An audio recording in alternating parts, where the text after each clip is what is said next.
अफगानिस्तान और यूएई की टीमें शारजाह क्रिकेट स्टेडियम के अंदर खेली जा रही ट्राई नेशन टी20 सीरीज जो कि पाकिस्तान, यूएई और अफगानिस्तान के बीच में खेला जा रहा है, उसके फाइनल के पहले का आखिरी मैच जब यहां पर आपस में खेलने उतरेंगी तो वहां पर अगर हम बात करें तो अफगानिस्तान की टीम ने अपना पहला मैच पाकिस्तान के खिलाफ गंवाने के बाद अगले मैच में यूएई को हराया और फिर अगले वाले मैच में पाकिस्तान के खिलाफ दोबारा जो मुकाबला इन्होंने खेला उसमें पाकिस्तान को भी हरा दिया। लेकिन वहीं पर बात करें यूएई की टीम की तो यह टीम ऑलरेडी 2 बार पाकिस्तान से, 1 बार अफगानिस्तान से हार चुकी है, यानी कि अपने 3 के तीनों मुकाबले गंवा करके सीरीज से बाहर हो चुकी है। काफी हद तक इनका यह आखिरी और एक तरह का फॉर्मेलिटी वाला मैच ही है इवन दोनों टीमों के लिए। तो दोनों टीमों में से कौन आज भारी पड़ता दिखाई पड़ रहा है, क्या कोई आउटसाइड चांस बनता दिखाई पड़ रहा है होम टीम यूएई की टीम के लिए, क्या यह किसी तरह से अफगानिस्तान की टीम को हरा पाएगी, ऐसी कौन सी कंडीशन बनते दिखाई पड़ रही है, उसको भी डिस्कस करेंगे सबसे पहले पिच रिपोर्ट के अंदर। और जैसा कि आपको मैंने पिच रिपोर्ट के बारे में कहा कि हम डिस्कस करेंगे उसको, तो पहली बात तो आपको बता दूं कि मैदान भी वही है शारजाह क्रिकेट स्टेडियम का जहां पर इसके पहले के 5 मुकाबले हो चुके हैं। आज का यह मैच 5 सितंबर को शाम को 8:30 बजे से या रात को 8:30 बजे से खेला जाएगा,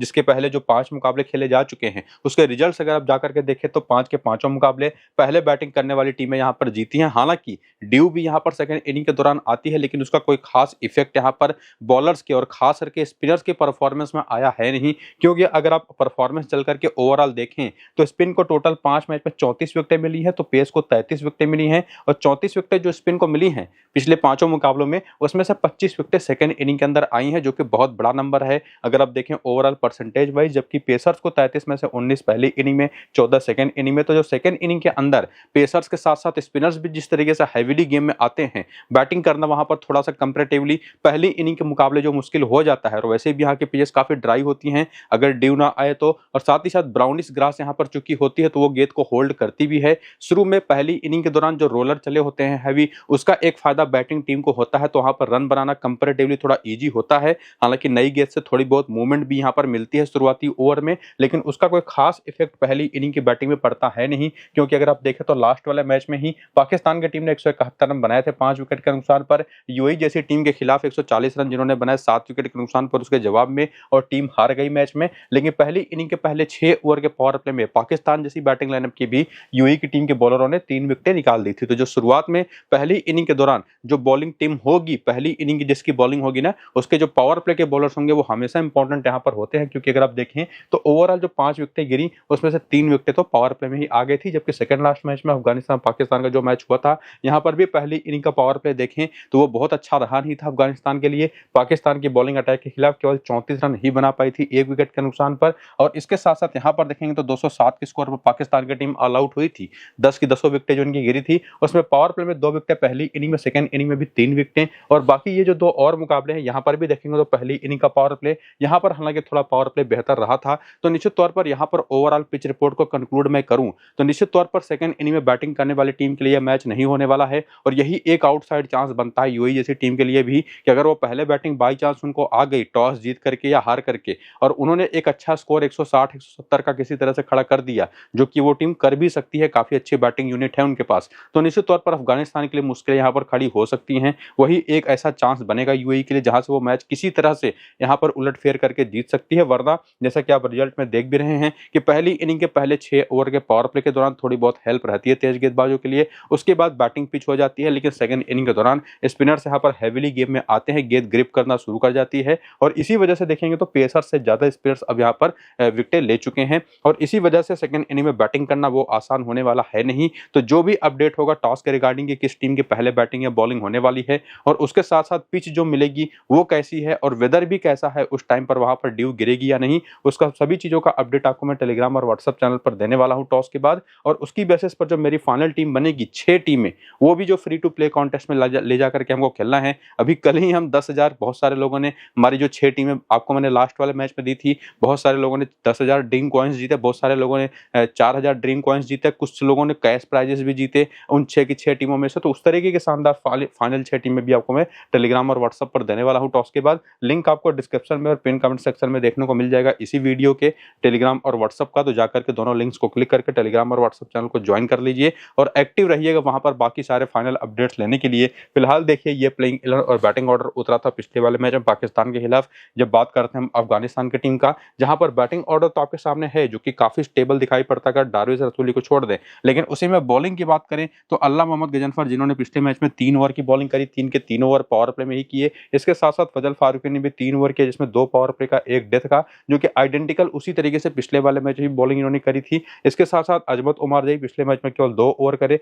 लेकिन राशिद खान की बात कर लें, मोहम्मद नबी की बात कर लें और नूर अहमद की बात कर लें, ये वो 3 बॉलर रहे थे जिन्होंने पाकिस्तानी बैटिंग लाइनअप को पूरी तरह से चोक कर दिया था और 4-4 ओवर की बॉलिंग करके 2-2 विकेटें इन तीनों ने ली थी और आज भी इन्हीं का एज अ बॉलर सबसे इंपॉर्टेंट रोल आज के इस मैच में होने वाला है। बाकी बेंच के प्लेयर तो आप देख ही पाएंगे, लेकिन उसी के साथ-साथ अगर आप चाहें तो टी20 करियर भी देख सकते हैं हर एक अफगानिस्तानी प्लेयर का, जो कि अगर बात करें अल्लाह मोहम्मद गजनफर की ही, तो पिछला वाला जो मैच इन्होंने खेला वो इनका करियर का पहला टी20 मैच था जिसमें विकेट तो नहीं ले पाया, लेकिन इसके पहले डोमेस्टिक टी20 में कुल मिलाकर का 42 मैच में 54 विकेट ये ले चुके थे। और इवन बाकी भी जो खिलाड़ी हैं यहाँ पर अफगानिस्तान की टीम के, उनका पूरा करियर एक्सपीरियंस यहाँ पर आप देख सकते हैं, जहां पर ये जो नंबर्स है ना, ये सारे के सारे इस ट्राई नेशन सीरीज के पहले के नंबर्स हैं। इस ट्राई नेशन सीरीज के खेले गए 3 मैचेस में क्या परफॉर्मेंस आई, इसके बाद हम वही देखेंगे, लेकिन इसको देखना जरूरी क्यों है, क्योंकि अगर आप गुरबाज की बारे में बात करते हैं तो 66 मैच में 1683 रन है, 25 का बैटिंग एवरेज है, जिसमें पहली इनिंग का बैटिंग एवरेज 30 है तो सेकंड इनिंग का 18। हालांकि इसका मतलब ये कतई नहीं है कि सेकंड इनिंग में ये नहीं चलेंगे, लेकिन इसका एक और जो क्लियर मतलब ये है कि पूरे करियर में अभी तक इन्होंने जितने भी रन्स बनाए हैं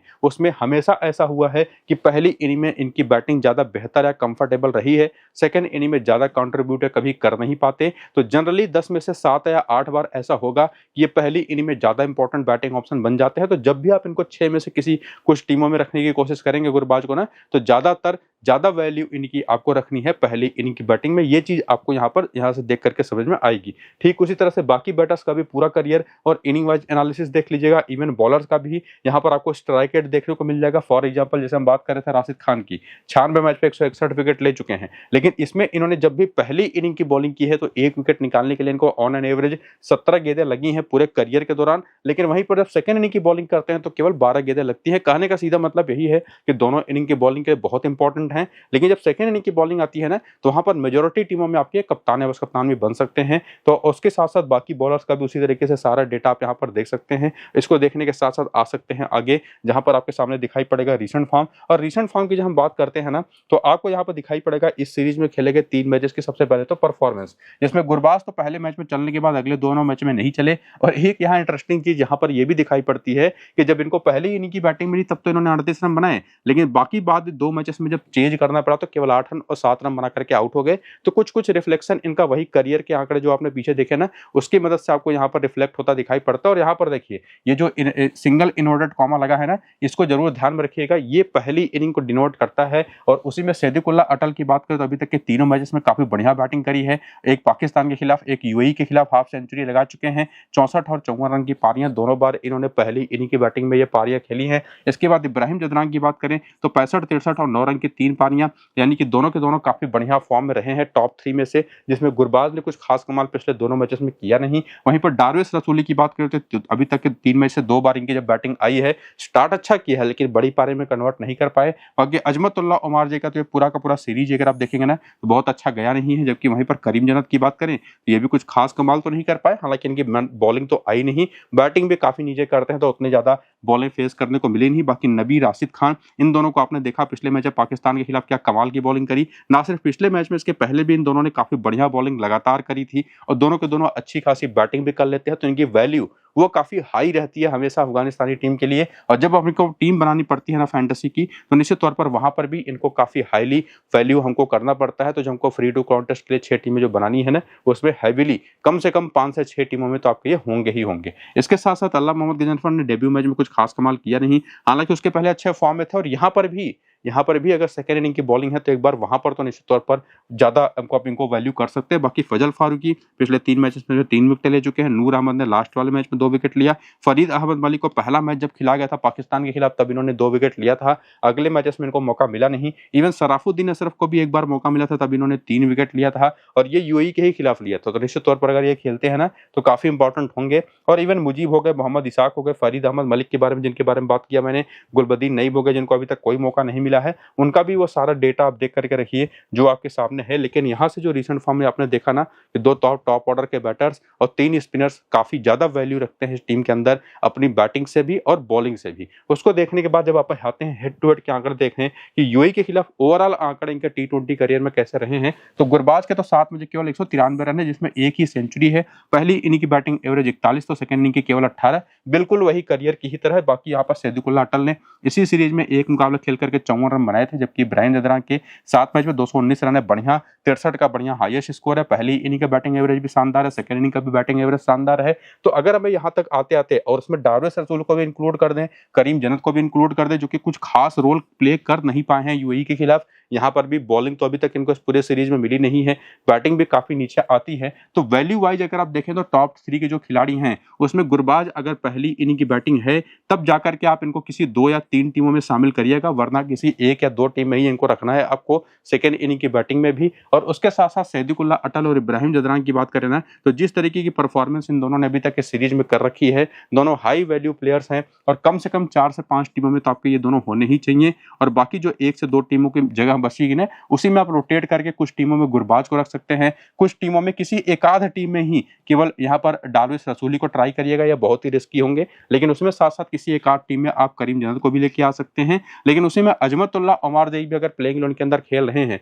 जिनके हेड टू हेड में 7 में 66 रन केवल 5 विकेट है, तो इनको भी 2 से 3 टीमों में आप जगह रोटेट करके दे सकते हैं। लेकिन उसी में जब बात आती है चाहे मोहम्मद नबी की, चाहे राशिद खान की, चाहे नूर अहमद की, और इवन अगर सराफुद्दीन अशरफ भी खेलते हैं तो इनकी भी, तो अगर इन तीनों में से ये जो चारों प्लेयर है ना, ये चारों के चारों जो भी प्लेइंग इलेवन के अंदर खेल रहा होगा उसकी हाई वैल्यू ही होगी। 5 से 6 टीमों में जो टोटल 6 टीमें बनाएंगे उसमें से 5 से 6 टीमों में चारों के चारों रहेंगे। अगर चारों खेलते हैं तो भी, कोई 2 खेलता है या कोई 3 खेलता है तो भी, ये चीज इनके इंपॉर्टेंस को काफी हद तक दिखाता है, जिसमें फजल फारूकी भी 2 से 3 टीमों में रोटेट होकर के आएंगे अगर पहली इनिंग की बॉलिंग है, और वहीं पर अगर सेकेंड इनिंग की बॉलिंग है तो निश्चित तौर पर अल्लाह मोहम्मद गजनफर को भी 2 से 3 टीमों में आप रोटेट करके लेके आ सकते हैं। ये चीज हमको यहाँ तक आते आते क्लियर हुई है, जिसमें वेन्यू के भी आंकड़े को इंक्लूड कर दें तो वो भी आपके सामने है, और ये सारा डेटा भी आपको वही रिफ्लेक्शन देगा जो अभी तक आपको चीजें मैंने समझाई हैं। वेन्यू के आंकड़े अगर आप देखना चाहें तो जरूर देख सकते हैं, जिसमें इनिंग की बेसिस पर भी सारी वो एनालिसिस, जैसे फॉर एग्जांपल फजल फारूकी का ही देख लीजिए, 20 मैच में 24 विकेट उन्होंने इस ग्राउंड पर ले रखी है, उसमें से 24 में से 10 विकेट पहली इनिंग के अंदर हैं, लेकिन उसमें हर एक विकेट निकालने के लिए इनको 24 गेंदें लगी हैं। वहीं पर सेकंड इनिंग की बॉलिंग में 14 विकेटें चटकाई हैं, लेकिन एक विकेट लेने में केवल 12 गेंदें लगी हैं। तो जो स्लोनेस है यहाँ पे इस पिच की सेकंड इनिंग के दौरान, उसका भी फायदा ये जम करके उठाते हैं। तो सेकंड इनिंग की बॉलिंग में भी इंपॉर्टेंस को अपनी ये दिखा देते हैं यहाँ पर। बाकी बॉलर के भी या बैटर्स के भी आंकड़े इस वेन्यू के यहाँ पर आप देख सकते हैं। और उसके बाद प्लेयर बैटल का डेटा जो ये दिखाएगा कि इनकी जो बैटिंग अटैक है अफगानिस्तान की, वो यूएई की बॉलिंग के खिलाफ कैसा फेस या क्या इनकी कमजोरियां रही हैं। जिसमें गुरबाज की बात कर लें तो मोहम्मद रोहित पर एक बार 6 गेंद पर 1 रन बनाकर के आउट हो चुके हैं, और वो भी इसी सीरीज में। और उसी में जुनैद सिद्दीकी भी इनको 41 गेंद पर 68 रन देकर के 4 बार आउट कर चुके हैं, जबकि सैयदुल्लाह अटल को सगीर खान ने पिछले मैच में आउट किया था 9 गेंद पर 22 रन देकर के। बाकी right arm medium pace bowler ऐसी बॉलिंग अटैक होती भी है जो इनको निश्चित तौर पर लगातार आउट करती है, जो कि सगीर खान भी हैं। इसके बाद आते हैं डार्विस रसूली, जो मोहम्मद रोहित पर, जवादुल्ला पर, दोनों के दोनों बाएं हाथ के तेज गेंदबाज, दोनों की पहली और दूसरी गेंद पर बिना कोई रन बनाए के एक बार आउट हो चुके हैं इसी सीरीज में। इसके बाद जुनैद सिद्दीकी की बात कर लें तो 3 गेंद पर 1 रन बनाकर के एक बार,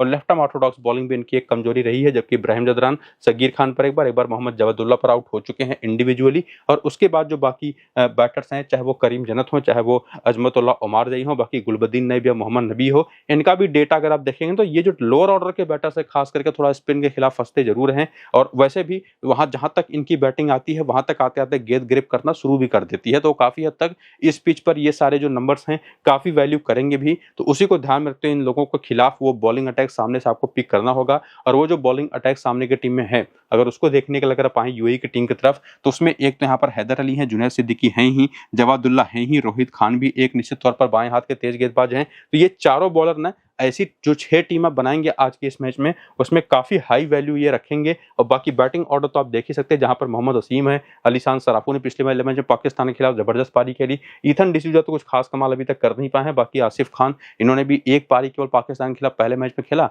अगले दोनों मैचेस में फ्लॉप हो गए। बाकी राहुल चोपड़ा की भी एक अच्छी इनिंग आ चुकी है। तो कुछ ऐसे प्लेयर रहे हैं जो कि निश्चित तौर पर किसी एक आध मैच में बेहतर करते दिखाई पड़े हैं। बाकी बॉलिंग वो ज्यादा बेहतर रही है अभी तक, जुनैद सिद्दीकी, मोहम्मद रोहित, ध्रुव पराशर, जवादुल्ला और हैदर अली, ये इनके 4 ऐसे बॉलर हैं जो प्रॉपर पूरे लगभग 3 से 4 ओवर की बॉलिंग करके देंगे। कहीं पर एक आध बार जरूरत पड़ेगी तो ईथन डिसूजा या कभी कभी हसीद कौशिक आपको थोड़ी बहुत बॉलिंग करके दिखाई पड़ेंगे। सगीर खान तो लास्ट वाला मैच नहीं खेले थे, लेकिन उसके पहले के दोनों मैचेस जो खेले थे उसमें 4-4 ओवर की बॉलिंग करी थी। बेंच आप वहां पर देख ही सकते हैं,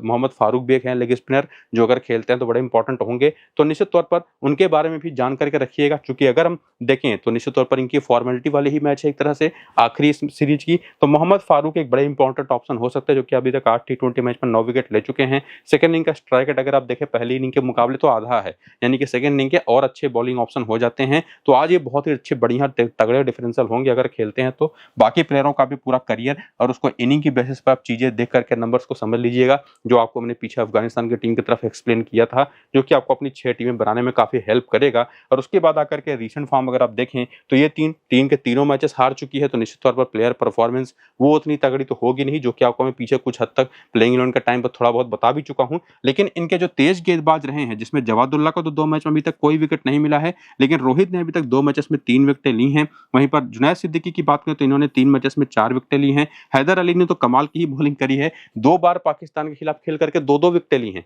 हालांकि जब ये एक बार अफगानिस्तान के खिलाफ खेले थे तो वहां पर इनको विकेट नहीं मिला था। बाकी ध्रुव पराशर ने भी बॉलिंग ठीक ठाक करी है, लेकिन विकेट केवल 1 मिला है। हालांकि उसी में 18 रन बाद 15 और 1 रन की 3 पारियां भी हैं। और बैटिंग में अगर आप देखें तो मोहम्मद वसीम केवल 1 मैच में चले थे। हालांकि वो जो मैच था ना, वो इसी टीम यानी कि अफगानिस्तान के ही खिलाफ था, और एक मैच पाकिस्तान के खिलाफ भी ये बढ़िया खेल गए थे, 33 और 19 रन की 2 पारियां पाकिस्तान के खिलाफ। तो निश्चित तौर पर एक बहुत इनकी पूरी की पूरी बैटिंग ऑर्डर में ना सबसे इंपॉर्टेंट बैटिंग ऑप्शन कोई है तो मोहम्मद वसीम ही होंगे। बाकी अलीशान सराफू ने जो पिछला वाला मैच खेला पाकिस्तान के खिलाफ, उसमें शानदार 68 रन की पारी खेली। ईथन डिसूजा अभी तक के तीनों मैचेस में नहीं चले हैं। आसिफ खान ने पहला मैच पाकिस्तान के खिलाफ कमाल का खेला, उसके बाद के दोनों मैचेस में फ्लॉप हो गए। और उसके बाद बात करें राहुल चोपड़ा, तो बीच में एक ये मैच जो है 52 नाबाद की जो पारी है वो इन्होंने अफगानिस्तान के ही खिलाफ खेली थी। तो निश्चित तौर पर आज के इस मैच के लिए भी काफी इंपॉर्टेंट दिखाई पड़ते हैं। हर्षित कौशिक तो कुछ खास कमाल कर नहीं पाए, बाकी बॉलिंग की इंपॉर्टेंस आपको मैं समझा ही चुका हूं, जिसमें आज के इस मैच में भी चाहे वो मोहम्मद रोहित हों चाहे वो यहाँ पर मोहम्मद जवादुल्ला हों, ये 2 ऐसे बाएं हाथ के तेज गेंदबाज जो अगर दोनों के दोनों प्लेइंग 11 में होते हैं ना,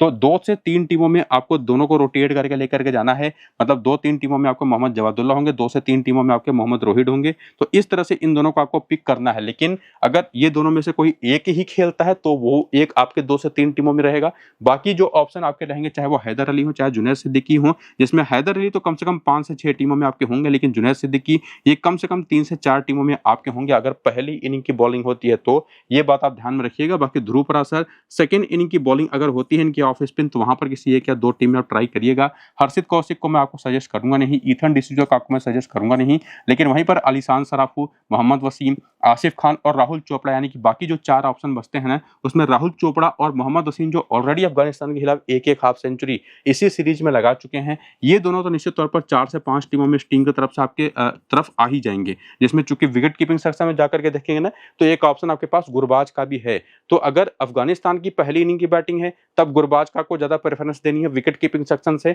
लेकिन वहीं पर अगर सेकंड इनिंग की बैटिंग अफगानिस्तान की है तो राहुल चोपड़ा को आपको ज्यादा प्रेफरेंस देनी है। तो इन 2 टीमों के बीच में जो इनके विकेट कीपिंग ऑप्शंस हैं उनको आपको प्लेयर के तौर पर रोटेट करना है। अलीशान सराफू किसी 1-2 टीम में आपके आ जाएंगे, आसिफ खान किसी 1-2 टीम में आ जाएंगे। तो इसी तरह से प्लेयर की परफॉर्मेंस के बेसिस पर इनको आपको रोटेट करना है, जिसमें सगीर खान पहले 2 मैचेस में 5 विकेट ले चुके थे, अगर आज खेलते तो ये भी इंपॉर्टेंट है, और जिसकी जगह पर खेलेंगे उसकी उतनी तरीके की इंपॉर्टेंस से लेकर के आएंगे। बाकी कोई ऐसा प्लेयर, जैसा आपको मैं मोहम्मद फारूक के बारे में बता चुका हूं कि अगर ये लेग स्पिनर के तौर पर खेलते हैं ना तो बहुत इंपॉर्टेंट होने वाले हैं, जो कि आपने पीछे देखा भी प्लेयर बैटल के टाइम पर कि लेग स्पिन एक ऐसी टाइप ऑफ बॉलिंग है जो कि नीचे के जो अफगानिस्तान के बैटर्स हैं ना उनको परेशान करती है। बाकी हेड टू हेड के आंकड़ा देख लीजिए, ज्यादा बड़ा सैंपल साइज है नहीं, जिसमें केवल यहाँ पर कुछ ऐसे प्लेयर है जैसे मोहम्मद जवादुल्ला के 4 मैच में 7 विकेटें हैं, जुनैद सिद्दीकी के 7 मैच में 7 विकेटें हैं। बाकी प्लेयरों के देखेंगे तो एक मैचों का ही डेटा आपको देखने को मिलेगा, और उसी में अगर आप देखेंगे तो ध्रुव पराशर के तो 3 मैच में विकेट ही केवल 1 है, और उसी में मोहम्मद वसीम के 7 मैच 350 रन है, 50 का एवरेज है। ये कुछ हेड टू हेड का डेटा है जो कि आपको हेल्प करेगा।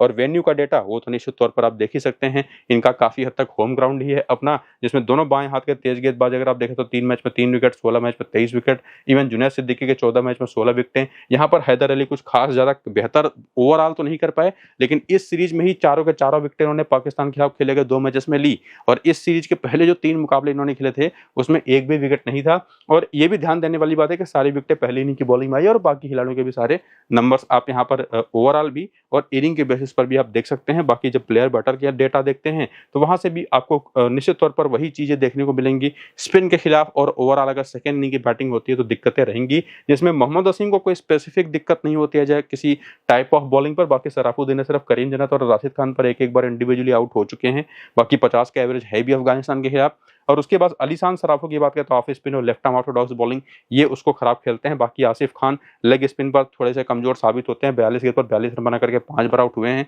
और इस सीरीज में इन्होंने पहला गेम जब राशिद खान का खेला था तो उस पर आउट हो गए थे। और बाकी ईथन डिसूजा भी left arm medium pace bowling और राशिद खान जैसे बॉलरों के खिलाफ दिक्कतों में रहे हैं। बाकी राहुल चोपड़ा और साथ ही साथ हर्षित कौशिक, इनके भी डेटा को आप देख सकते हैं, जो कि लेग स्पिन और मोहम्मद नबी के खिलाफ दिक्कतों में रहे हैं। तो निश्चित तौर पर काफी हद तक फेवरेट तो अफगानिस्तान की ही टीम है, इवन सेकेंड इनिंग की बैटिंग करती है तो भी, लेकिन काफी हद तक एक चांस बनेगा यूएई के लिए। अगर उनको पहली इनिंग की बैटिंग मिलती है तो वो चीजें तो हमको टॉस के बाद पता चलेगी, उसके हिसाब से हम अपनी टीमों में कुछ थोड़ा बहुत इधर उधर करेंगे। तो टेलीग्राम और व्हाट्सएप चैनल को जरूर जाकर के ज्वाइन कर लीजिएगा, डिस्क्रिप्शन और पिन कमेंट में लिंक है, उसकी मदद से वहां पर आपको मैं 6 टीमें फाइनल दे दूंगा। बाकी ये 5 आपके लिए पास सबसे 2 जिसमें से सेफ और 3 डिफरेंशियल कप्तान बस कप्तान के ऑप्शन हैं जिनको आप रोटेट कर सकते हैं। और जैसा मैंने आपको कहा कि फाइनल 6 टीम आपको मैं टेलीग्राम और व्हाट्सएप पर दूंगा, तो उसको जाकर के ज्वाइन जरूर कर लीजिएगा। लिंक आपको इसी वीडियो का डिस्क्रिप्शन और पिन कमेंट में मिल जाएगा। लेकिन इसके साथ साथ इससे भी जरूरी है कि वीडियो पूरा शुरू से अंत तक देखिए, ताकि आप अपनी भी टीम खुद से बना पाएं। और निश्चित तौर पर खुद की टीम अगर आप बनाएंगे ना तो ज्यादा चांसेस हैं कि आप ज्यादा बेहतर विनिंग्स कर पाएं, क्योंकि निश्चित तौर पर मेरी 6 टीमों के साथ आप जाएंगे तो बहुत सारे लोगों ने सेम 6 टीमों के साथ जाने वाले हैं, तो उसमें चांस थोड़ा कम भी हो जाता है ज्यादा बड़ा अमाउंट जीतने के लिए। तो निश्चित तौर पर पूरा वीडियो देखिए, खुद की टीम बनाने की कोशिश ज्यादा करिए। बाकी फिलहाल इस वीडियो को यहाँ पर हम करेंगे खत्म, चलते हैं।